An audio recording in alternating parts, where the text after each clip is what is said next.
बिस्मिल्लाहिर्रहमानिर्रहीम। अस्सलाम वालेकुम and welcome to my YouTube channel. आज का जो लेक्चर है वो मोस्ट इंपॉर्टेंट लेक्चर है और ये किस बारे में है। बेसिकली हमने क्योंकि वर्ल्ड ज्योग्राफी के ऊपर लेक्चर सीरीज स्टार्ट की हुई है और वर्ल्ड ज्योग्राफी के हमने सारे कॉन्टिनेंट्स देख लिए।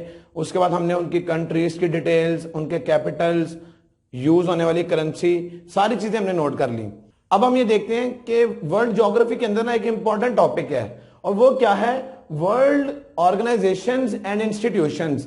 मतलब पूरी दुनिया के अंदर जो डिफरेंट ममालिक हैं उन्होंने अपनी अपनी एसोसिएशंस बनाई हैं या अपनी अपनी कोई ऑर्गेनाइजेशंस बनाई हैं डिफरेंट पर्पस के लिए। तो अगर हम स्टार्ट करें, हमारे पास इसमें से बहुत ज्यादा एमसीक्यूज आते हैं जनरल नॉलेज के वाले से। इसमें नॉर्मली कुछ भी एमसीक्यूज बन सकता है, मतलब किसी भी ऑर्गेनाइजेशन का नेम आ सकता है, उसकी कोई डेट आ सकती है कि वो कब बनी थी, या उसके नंबर ऑफ मेंबर्स की तादाद आ सकती है कि कितने मेंबर्स ने मिलकर इस एसोसिएशन को बनाया है, या उनके हेडक्वार्टर्स का एड्रेस आ सकता है कि कहां पर हेडक्वार्टर लाई करता है। अब गौर करें हमने इसको कैसे पढ़ना है। सबसे पहले अगर हम बात करें, हमने इस लेक्चर में तकरीबन सारे के सारे ही कवर किए हैं। तो आप गौर करें, सबसे पहले हम 1864 से स्टार्ट करते हैं। सबसे पहले जो ऑर्गेनाइजेशन है उसका नाम है आईआरसी। आईआरसी मतलब इंटरनेशनल कमेटी रेड क्रॉस। अब ये एक ऑर्गेनाइजेशन थी, इसका हेडक्वार्टर किधर है? जिनेवा में, जो कि स्विट्जरलैंड के अंदर है। इसके बाद आता है 23 जून 1894। अब आहिस्ता आहिस्ता हम ऊपर की तरफ जा रहे हैं। 1894 में आती है ऑर्गेनाइजेशन आईओसी। आईओसी का मतलब है इंटरनेशनल ओलंपिक कमेटी। बेसिकली जो ओलंपिक्स होती हैं पूरी दुनिया में, ये उसके लिए बनाई गई थी और इसका जो हेडक्वार्टर है वो लाउजेन स्विट्जरलैंड के अंदर ही है दोबारा। इसके बाद आता है 1904 जिसमें फीफा आता है। ये जो फीफा का वर्ल्ड कप होता है ये वो ऑर्गेनाइज करवाती है ऑर्गेनाइजेशन। तो इसका एब्रीविएशन क्या है? Federation international of football association. और इसके जो मेंबर्स की तादाद है वो है 211 और इसका हेडक्वार्टर किसमें है? जुरिच स्विट्जरलैंड के अंदर ही। नेक्स्ट अगर हम देखें 1909 आता है 15 जून। ये आईसीसी बेसिकली क्रिकेट को डील करती है, इंटरनेशनल क्रिकेट काउंसिल। इसके मेंबर कंट्रीज है 106 और इसका जो हेडक्वार्टर है वो दुबई में है। इसके बाद आता है 1919 का ईयर, 11 अप्रैल 1919। इसके अंदर क्या होता है? आईएलओ बनती है ऑर्गेनाइजेशन, यानी इंटरनेशनल लेबर ऑर्गेनाइजेशन। ये बेसिकली लेबर राइट्स के ऊपर इसने बात की है और इसके मेंबर्स है 187 और इसका जो हेडक्वार्टर है वो है जिनेवा में, जिनेवा यानी स्विट्जरलैंड। इसके बाद आता है 10 जनवरी 1920। 1920 में जाके बनती है LON यानी लीग ऑफ नेशंस। इसके बाद आता है 1923। अब इसमें गौर करें, 7 नवंबर 1923 को बनती है इंटरपोल। इंटरपोल मतलब इंटरनेशनल पुलिस बनाई गई थी जिसका हेडक्वार्टर लियोन में है, फ्रांस। और ये इंटरनेशनल पुलिस बेसिकली सारी दुनिया में जो क्राइम है उसको कंट्रोल करने के लिए बनाई गई थी। इसके बाद आता है 17 मई 1930 को BIS के नाम से एसोसिएशन बनी थी जिसको कहते हैं बैंक फॉर इंटरनेशनल सेटलमेंट। इसके मेंबर कंट्रीज है 63, बेसिकली सेंट्रल बैंक्स हैं जो 63 तादाद है और इसका जो हेडक्वार्टर है वो बेजल में है, स्विट्जरलैंड के अंदर। देन आता है 1931 CON बनती है यानी कॉमनवेल्थ ऑफ नेशंस। इसके मेंबर कंट्रीज 54, इसका हेडक्वार्टर है लंदन यूके में। इसके बाद आता है 1944 का जमाना, दिसंबर का महीना। वर्ल्ड बैंक की बुनियाद रखी जाती है, वर्ल्ड बैंक यानी WB, और इसके मेंबर कंट्रीज पूरी दुनिया के 189 कंट्रीज हैं और ये वाशिंगटन DC, इसका जो हेडक्वार्टर है वो USA में है। इसके बाद आता है 1944 में IBR मतलब इंटरनेशनल बैंक फॉर रिकंस्ट्रक्शन। फिर आता है 1944 में ही 27 दिसंबर IMF की बुनियाद रखी जाती है, ये जो कर्जे देती है पूरी दुनिया में। इंटरनेशनल मॉनेटरी फंड, इसके मेंबर कंट्रीज हैं 190 और इसका भी हेडक्वार्टर USA में वाशिंगटन DC में है। फिर आता है 1945 23 मार्च AL यानी अरब लीग बनती है जिसके मेंबर कंट्रीज से 22 और इसका जो हेडक्वार्टर है वो है अल तहरीर स्क्वायर, ये इजिप्ट मिस्र में पाई जाती है। इसके बाद आता है 1945 में ही 16 अक्टूबर FAO यानी food and agriculture organisation, member countries है 195 और ये रोम जो है ना वो शहर है इटली का, वहां पर इसका हेडक्वार्टर है। देन आता है UNO की जगह UN भी लिखते हैं और ये 24 अक्टूबर 1945 में इसकी बुनियाद रखी जाती है। यूनाइटेड नेशंस ऑर्गेनाइजेशन इसको कहते हैं और इसके मेंबर कंट्रीज 193 हैं और ये कहां पर इसका हेडक्वार्टर है, वो न्यूयॉर्क यूएसए में है। इसके बाद कुछ मजीद देख लेते हैं। 16 नवंबर 1945 में यूनेस्को की बुनियाद रखी जाती है। यूनेस्को का मतलब है UN education scientific and cultural organisation. ये बेसिकली डिफरेंट चीजों पर काम करती है। मेंबर कंट्रीज इसके भी 193 हैं और ये पेरिस फ्रांस में इसका हेडक्वार्टर है। देन आता है 1946 का ईयर जिसमें यूएनसीएनडी पाया जाता है। ऑर्गेनाइजेशन इससे बनता क्या है, United nation commission on narcotics drugs. ये बेसिकली ड्रग्स को कंट्रोल करने के लिए बनाई गई थी और इसका जो हेडक्वार्टर है वो वियना में है, ऑस्ट्रिया के अंदर। देन आता है 11 दिसंबर 1946 यूनिसेफ बनता क्या है, United Nation international children's emergency fund और इसका हेडक्वार्टर भी न्यूयॉर्क में या यूएसए में। फिर आता है 1947 यूपीयू मतलब यूनिवर्सल पोस्टल यूनियन। फिर इसके बाद 4 अप्रैल 1947 में आता है आईसीएओ यानी international civil aviation authority. Basically ये एविएशन को डील करती है और इसका जो हेडक्वार्टर है वो मॉन्ट्रियल में है यानी कनाडा में। फिर आता है 7 अप्रैल 1948 GATT यानी general agreement on tariffs and trade, इसकी बुनियाद रखी जाती है। फिर 4 अप्रैल 1949 आता है, नेटो की बुनियाद रखी जाती है मतलब North Atlantic treaty organisation. Country members इसके 30 हैं और ब्रसेल्स में ये पाया जाता है हेडक्वार्टर। 1950 में आता है वर्ल्ड हेल्थ ऑर्गेनाइजेशन यानी WHO और इसका जो हेडक्वार्टर है वो जिनेवा स्विट्जरलैंड के अंदर ही पाया जाता है। इसके बाद देखिए हम इंक्रीज करके 2000 की तरफ जा रहे हैं। 1950 में आता है CP यानी कोलंबो प्लान। कोलंबो क्योंकि श्रीलंका का कैपिटल है तो ये श्रीलंका से रिलेटेड कोलंबो प्लान बनाया गया था। देन आता है 1950 UNHCR यानी United nation high commissioner for refugees. उसके बाद आता है 15 अगस्त 1954 में ये सीटो के नाम से ऑर्गेनाइजेशन बनी थी मतलब South East Asian treaty organisation और इसका हेडक्वार्टर काठमांडू नेपाल में। फिर उसके बाद आता है 24 फरवरी 1955 सेंटो की बुनियाद रखी जाती है यानी सेंटो CEN का मतलब सेंट्रल, T से ट्रीटी और O से ऑर्गेनाइजेशन और इसका कैपिटल तुर्की के शहर अंकारा में है। देन आता है 20 जुलाई 1956 IFC की बुनियाद रखी जाती है इंटरनेशनल फाइनेंस कॉरपोरेशन की। फिर आता है 4 जनवरी 1958 यूरोपीय यूनियन EU की बुनियाद रखी जाती है।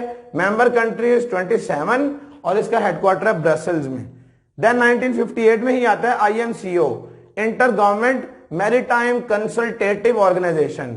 फिर 1960 में आता है IAD यानी इंटरनेशनल एसोसिएशन डेवलपमेंट। फिर 1960 में ही 14 नवंबर को OPEC की बुनियाद रखी जाती है मतलब organisation of petroleum exporting countries. इनके मेंबर कंट्रीज है 13 कंट्रीज जो है ना वो ये ऑयल एक्सपोर्ट करते हैं पूरी दुनिया के अंदर। इनका जो हेडक्वार्टर है वो वियना ऑस्ट्रिया में है। फिर आता है 1961 में OECD यानी organisation for economic cooperation and development.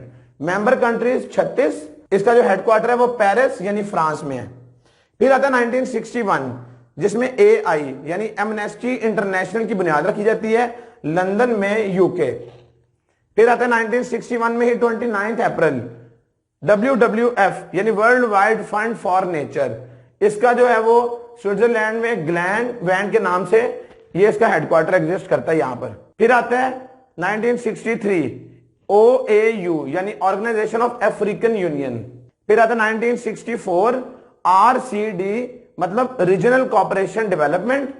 फिर आता है 1964 में ही PLO बनती है। ये बेसिकली पैलेस्टीन लिबरेशन ऑर्गेनाइजेशन थी और ये पैलेस्टीन के अंदर ही पाई जाती है और ये उनकी लिबरेशन मूवमेंट थी, उसके नाम पे उनकी ऑर्गेनाइजेशन थी। इसके बाद आता है हमारे पास 30 दिसंबर 1964 को UNCTAD यानी United nation conference on trade and development. ये जो ऑर्गेनाइजेशन कायम हुई थी और इसका हेडक्वार्टर जिनेवा में था। इसके बाद आया 1965, ऑर्गेनाइजेशन का एब्रीविएशन है UNITR मतलब United nation institute for training and research. इसके बाद आता है 22 नवंबर 1965 UNDP, ये इंपॉर्टेंट है, यूनाइटेड नेशन डेवलपमेंट प्रोग्राम और बेसिकली इसका हेडक्वार्टर न्यूयॉर्क USA में है।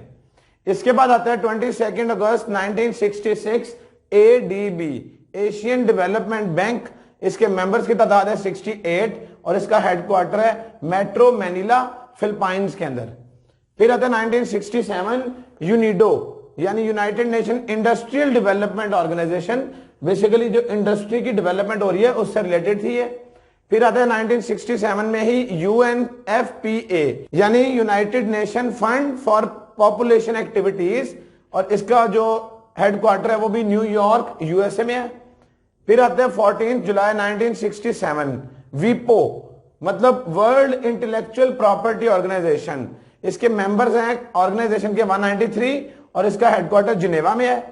फिर आते हैं 9 अगस्त 1967 में आसियान के नाम से ऑर्गेनाइजेशन, जिसका एब्रीविएशन है association of south East Asian nation, और इसके मेंबर्स हैं 10 और इसका हेडक्वार्टर है जकार्ता, इंडोनेशिया में।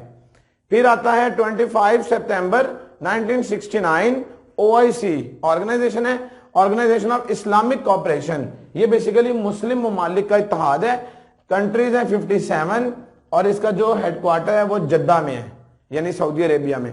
फिर आता है 5 जून 1972 UNEP मतलब यूनाइटेड नेशन इन्वायरमेंटल प्रोग्राम, और इसका जो हेडक्वार्टर है वो नैरोबी में कीनिया में है। फिर आता है 15 नवंबर 1975, ये G7 के नाम से ऑर्गेनाइजेशन बनती है और इसका जो हेडक्वार्टर है वो USA में है।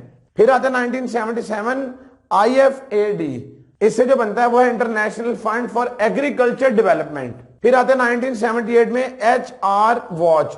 इसके बाद 25 मई 1981 में आता है GCC मतलब गल्फ कॉपरेशन काउंसिल, मेंबर्स की तादाद 7 और इसका हेडक्वार्टर है रियाद यानी सऊदी अरेबिया में। फिर आता है अप्रैल 1983 IOSCO यानी international organisation of securities commission, और इसके मेंबर्स 231 और इसका जो हेडक्वार्टर है वो मैड्रिड स्पेन में है। फिर आता है सार्क, जिसकी डेट है 8 दिसंबर 1985। सार्क से बनते हैं south Asian association for regional cooperation, और इसके मेंबर्स कंट्री थे 8 और इसका जो हेडक्वार्टर है वो काठमांडू नेपाल में है। फिर आता है 1985 में ही ECO economic council organisation, members की तादाद 10 और इसका जो हेडक्वार्टर है वो तेहरान यानी ईरान में है। फिर आता है 1989 APEC यानी Asian Pacific economic cooperation, member countries 21 और हेडक्वार्टर इसका सिंगापुर में है। फिर आता है 1989 में most important FATF financial action task force, basically ये दुनिया में जहां जहां मनी लॉन्ड्रिंग होती है ये उसको रोकने के लिए बनाई गई है, और जैसे टेररिज्म भी होती है तो उसकी जो फाइनेंसिंग है उसको भी रोकती है। इसके मेंबर कंट्रीज हैं 39 और इसका हेडक्वार्टर है पेरिस फ्रांस में। फिर कुछ और भी हमारे पास आती है ऑर्गेनाइजेशन। 8 दिसंबर 1991 को CWOIS मतलब कॉमनवेल्थ ऑफ इंडिपेंडेंट स्टेट्स, इसको बनाया गया। मई 1993 में TI यानी ट्रांसपेरेंसी इंटरनेशनल की बुनियाद रखी गई। 1 जनवरी 1995 को WTO वर्ल्ड ट्रेड ऑर्गेनाइजेशन, जिसके मेंबर कंट्रीज 164 और हेडक्वार्टर जिनेवा में। फिर आता है अप्रैल 1996, ऑर्गेनाइजेशन नेम है वो है S5। इसके बाद है 6 जून 1997 बिम्स्टेक यानी bay of Bengal initiative for multi sectoral technical and economic cooperation, इसकी जो हेडक्वार्टर है वो ढाका बांग्लादेश में है। फिर आता है 26 अक्टूबर 1999 G20 बनाई जाती है और इसका जो हेडक्वार्टर है वो कैनकन मैक्सिको में।